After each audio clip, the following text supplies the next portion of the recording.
یہ ایک سچا واقعہ ہے جو میرے دوست کی بیوی کے ساتھ پیش آیا۔ وہ بتاتی ہیں کہ شادی کے بعد 5 سال میں گاؤں نہیں گئیں۔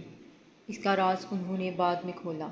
بتاتی ہیں کہ میری بہن کی شادی تھی اور مجھے ضروری گاؤں جانا تھا۔ اس سے پہلے بھی کئی دفعہ گاؤں جانے کا ارادہ کیا لیکن پھر ملتوی کر دیا کیونکہ میرا دل نہیں کرتا تھا، لیکن اب بہن کی وجہ سے جانا پڑا۔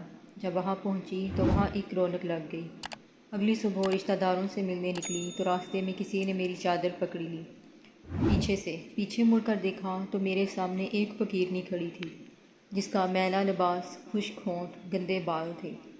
اس کو دیکھ کر مجھے ایک جھٹکا لگا کہ یہ تو وہ تھی جس کے حسن پر پورے گاؤں کے لڑکے فدا تھے، جس کے سر سے کبھی دوپٹہ نہیں اترا تھا، مگر آج وہ دوپٹے سے بے نیاز کھڑی تھی۔ میں اسے پورے 5 سال بعد دیکھ رہی تھی۔ وہ میری بہترین دوست سیما تھی، جس سے میری 17 سال پرانی دوستی تھی، جس کے بغیر میرا اور میرے بغیر اس کا دل نہ لگتا تھا اور نہ وقت گزرتا تھا، جس کی وجہ سے میری بڑی بہن میرے سے چڑھتی تھی کہ مجھے لگتا ہے کہ میری جگہ اس نے لے لی ہے، اور کہتی تھی کہ تو میری کم اس کی سگی بہن زیادہ ہے۔ سیما ہمارے گھر کا ایک فرد تھی۔ جب ہم بڑے ہوئے تو ہماری شادی کی باتیں چلنے لگیں، لیکن وہ بہت گھبراتی اور فکر مند تھی کیونکہ وہ چاہتی تھی کہ ہماری شادی ایک ہی گھر میں ہو۔ وہ شادی کر کے کہیں مجھ سے دور نہیں جانا چاہتی تھی۔ ایک بار ایک شادی میں ہم لوگ شریک تھے تو ایک خاتون ہمارے پاس آ کر ہمارے نام پتے پوچھنے لگی۔ میں نے اس بات کو زیادہ اہمیت نہیں دی، مگر کچھ دنوں بعد وہ خاتون اپنے دونوں بیٹوں کا ہمارے لیے رشتہ لے کر آ گئی، بڑے بھائی کا میرے لیے اور چھوٹے بھائی کا سیما کے لیے۔ میرے گھر والوں کو رشتہ بہت پسند آیا اور انہوں نے ہاں کر دی۔ سیما کے گھر والوں کی طرف سے بھی ہاں ہو گئی۔ شادی کے دن قریب آ گئے۔ میری بڑی بہن نے مجھے سمجھایا تھا کہ اب تمہارا سیما کے ساتھ 2 رشتے ہیں، دیورانی جیٹھانی کا رشتہ، جو نہایت نازک رشتہ ہے۔ اب تم لوگ ایک ساتھ رہو گی، تم دونوں کو ہر بات میں بہت برداشت سے کام لینا ہوگا۔ میں نے بہن کو کہا کہ ایسا کچھ نہیں ہوگا جو آپ سوچ رہی ہیں۔ میرا اور سیما کا ساتھ بہنوں جیسا ہے۔ ہمارا تو سالوں کا ارمان پورا ہو رہا ہے۔ ہم دیورانی جیٹھانی بعد میں ہیں، دوست پہلے ہیں۔ میں اور سیما شادی کر کے اس گھر میں پہنچ گئے۔ زندگی بہت خوبصورت ہو گئی تھی۔ شادی کے 1 سال بعد میری گود میں میرا بیٹا اور سیمی کی گود میں اس کا بیٹا آ گیا۔ میرے میاں کی نوکری شہر میں لگ گئی تھی۔ وہ پڑھے لکھے تھے، اس لیے ان کو شہر میں ہی نوکری ملی تھی۔ وہ ضد کر رہے تھے کہ میں اور میرا بیٹا ان کے ساتھ شہر چلیں، جبکہ میرا دل کسی صورت شہر جانے کے لیے راضی نہیں تھا۔ آخر میرے شوہر شہر چلے گئے۔ جب وہ آتے تو خوب سارے تحفے لاتے۔ ہماری ایک بیٹی بھی ہو گئی۔ میرا بیٹا 4 سال کا ہو گیا تھا۔ جس گھر میں ہم رہتے تھے، اس گھر کے بیچ میں ایک چھوٹی سی دیوار بھی تھی۔ ایک حصہ میں اور ایک حصہ میں سیما رہتی تھی۔ یہ حصے تو بس نام کے تھے، ورنہ ہم اکٹھے رہتے تھے۔ میں دوبارہ امید سے ہو گئی تھی، مگر سیمی کے ہاں ایک بیٹے کے بعد دوبارہ اولاد نہیں ہوئی۔ اس بار میرے شوہر نے ضد پکڑ لی کہ تم میرے ساتھ شہر چلو، یہاں اکیلی کیسے رہو گی، اور بڑے بیٹے کا داخلہ بھی اسکول میں کروانا ہے۔ میرے سارے سسرال والوں نے بھی کہا کہ وہ ٹھیک کہہ رہا ہے، ناشکری مت کرو۔ سب کے سمجھانے پر مجھے مجبوراً ماننا پڑا، مگر میں دل سے خوش نہیں تھی۔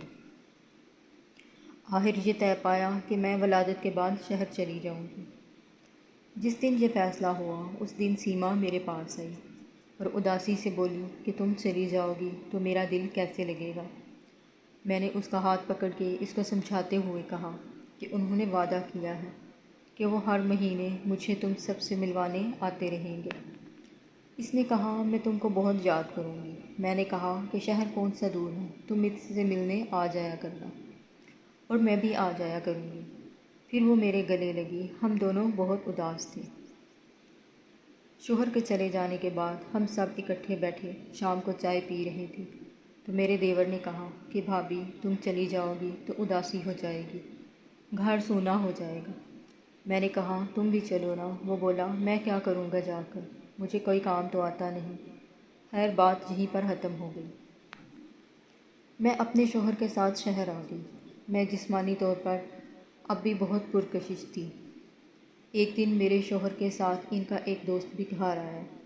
مجھے چائے بنانے کا کہہ کر میرا شوہر اور اس کا دوست باتیں کرنے لگے۔ میرے شوہر نے کبھی اپنے دوست کے بارے میں نہیں بتایا تھا۔ جب میں چائے لے کر کمرے میں پہنچی تو دونوں بہت اچھے موڈ میں باتیں کر رہے تھے۔ میں نے چائے اس کے سامنے رکھ دی اور جانے کے لیے مڑی تو میرے شوہر نے اپنے دوست سے میرا تعارف کروانا شروع کر دیا۔ وہ کن اکھیوں سے میری طرف دیکھ رہا تھا۔ وہ گوری چٹی رنگت والا بھرپور نوجوان تھا۔ اس کی آنکھوں میں بہت اپنائیت تھی۔ چائے ختم ہوئی تو دونوں کسی کام سے باہر چلے گئے۔ اس کا نام امجد تھا۔ اب اس کا کسی نہ کسی کام سے آنا جانا لگا رہا۔ وہ میرے لیے ہر بار کوئی نہ کوئی تحفہ لے کر آتا اور میری بہت عزت کرتا تھا، لیکن میں سمجھ نہ پائی کہ یہ سب وہ کیوں کر رہا ہے۔ ابھی اس کی شادی بھی نہیں ہوئی تھی۔ میرے شوہر کسی ضروری کام سے 2 دن کے لیے شہر سے باہر گئے ہوئے تھے۔ رات کو اچانک گھر کی لائٹ میں کوئی مسئلہ ہوا تو میں پریشان ہو گئی۔ فوراً اپنے شوہر سے رابطہ کیا تو اس نے تسلی دی کہ میں کچھ کرتا ہوں۔ ٹھیک 1 گھنٹے کے بعد دروازے پر دستک ہوئی تو میری پریشانی اور بڑھ گئی۔ اندھیری اور سردی کی ٹھٹھرتی رات میں بھی پسینہ آ گیا۔ خیر دروازے پر گئی اور پوچھا کہ کون ہے۔ باہر سے امجد کی آواز آئی کہ میں ہوں، آپ کے شوہر کا فون آیا تھا کہ گھر میں لائٹ کا کوئی مسئلہ ہو گیا ہے، اس لیے میں آیا ہوں۔ یہ سن کر میرے دل کو تسلی ہوئی تو میں نے اسے اندر بلا لیا۔ گھر میں اندھیرا پھیلا ہوا تھا، ٹارچ نہیں تھی، موبائل کی لائٹ آن تھی۔ امجد نے اپنے موبائل کی لائٹ آن کر کے مین سوئچ بورڈ چیک کرنا شروع کر دیا تو میں اپنے کمرے میں آ گئی۔ رات کے 11 بج رہے تھے۔ بچے تو سو گئے تھے لیکن میں جاگ رہی تھی اور امجد اپنا کام کر رہا تھا۔ کافی ٹائم گزر گیا مگر لائٹ کا مسئلہ حل نہ ہو سکا۔ امجد نے کہا کہ کل صبح کسی الیکٹریشین کو بلا کر ٹھیک کروا دوں گا۔ میں نے اس سے کہا کہ آپ کے لیے چائے بناتی ہوں۔ اس کی موجودگی مجھے اچھی لگ رہی تھی۔ اکیلی عورت بچوں کے ساتھ ہو تو ڈر لگا رہتا ہے۔ میں نے چائے بنائی اور کمرے میں آ گئی۔ امجد ایک اچھا لڑکا تھا، میرے شوہر کا خاص دوست تھا، اس لیے میرے شوہر اس پر بہت اعتماد کرتے تھے۔ کوئی نہیں جانتا تھا کہ اس رات کچھ ایسا بھی ہو سکتا تھا۔ امجد کے ساتھ رات کمرے میں موبائل لائٹ کی ہلکی سی روشنی میں وہ سب کچھ ہو گیا جس کا سوچا بھی نہیں جا سکتا تھا۔ ہوا کچھ یوں کہ ہم چائے کے ساتھ ساتھ باتیں کیے جا رہے تھے اور میں نے امجد سے پوچھا کہ ابھی تک شادی کیوں نہیں کی۔ وہ کہنے لگا ابھی کوئی ایسی ملی ہی نہیں جو میرے دل پر راج کر سکے۔ وہ کن اکھیوں سے میری طرف دیکھ رہا تھا۔ میں اس وقت نائٹی پہنے ہوئے تھی۔ اس کی باتوں سے لگ رہا تھا کہ وہ مجھے بہت پیار سے دیکھ رہا ہے اور اس کی آنکھوں میں ہوس جنم لے رہی تھی۔ میری گھر میں اکیلی تھی، بچے بھی سو چکے تھے اور اب جو ہونا تھا میں کچھ بھی نہ کر پائی۔ میں بہت بے بس ہو گئی تھی۔ امجد کا داؤ چل گیا تھا اور اس اندھیری رات میں وہ ہوس کا پجاری بن چکا تھا۔ میرے لاکھ منع کرنے کے باوجود اس پر ہوس کا شیطان سوار تھا۔ وہ میرے بہت قریب ہو گیا۔ یہ سب بس مذاق مذاق میں ہوا تھا۔ پہلے باتیں، پھر ہلکا سا ہنسی مذاق، پھر اس نے میرا ہاتھ دیکھا کہ میرے شوہر مجھ سے کتنا پیار کرتے ہیں۔ اصل میں امجد جو جال پھینک رہا تھا میں اس سے واقف نہ تھی۔ وہ کہہ رہا تھا کہ تمہارا شوہر بہت کنجوسی سے تمہیں پیار کرتا ہے، حالانکہ آپ جتنی حسین اور جاذب نظر ہیں، آپ کے لیے تو دن رات پیار ہی پیار ہونا چاہیے۔ اس کی قربت میں میں سب بھول گئی اور یہی میری غلطی تھی۔ اس نے اپنی ہوس پوری کرنے کے لیے جو جال بچھایا تھا، میں اس جال میں پھنس گئی۔ رات 4 بجے تک ہم ایک نشے میں ڈوبے رہے۔ وہ دیوانہ وار مجھے پیار کر رہا تھا اور میں مدہوشی سے آنکھیں بند کیے لیٹی رہی۔ ایک طوفان آیا اور گزر گیا۔ 5 بج گئے۔ وہ جانا چاہتا تھا مگر اب میرا دل اسے جانے نہیں دے رہا تھا۔ وہ مجھ پر اپنا سحر طاری کر چکا تھا۔ دل تھا کہ بھر ہی نہیں آ رہا تھا۔ صبح ناشتہ کے بعد وہ پھر آنے کا وعدہ کر کے چلا گیا۔